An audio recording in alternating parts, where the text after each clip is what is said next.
Sarah, you say, you know, how can employers, we need the employers to get involved. We need to amend their contracts. What's the sense of that? I mean, how do they do that? What's the timeline?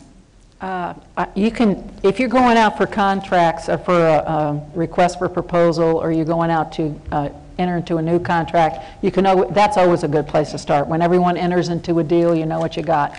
But who says you can't amend the contract? I would say go amend the contract if this is an issue for you that you think that your provider will not provide your information. I would bet, I mean, I know we've got a lot of people that are working hard and that are willing to send the information if they get permission from you. If you're not self-insured and you're a user of the insurance company's plan, they're going to get permission from you to submit from a self-insured point of view. I mean, I've already been asked by some vendors for permission to submit our data, and of course we're saying yes.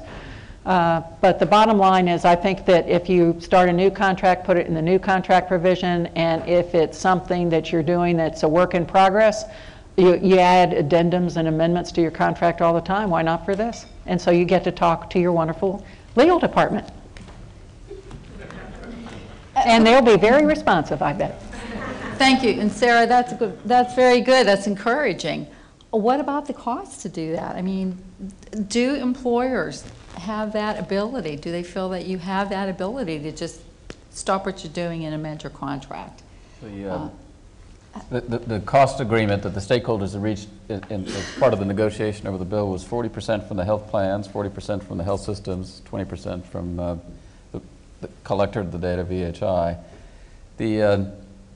So it's up to the plans to decide how they're going to allocate this cost, but this is data they have.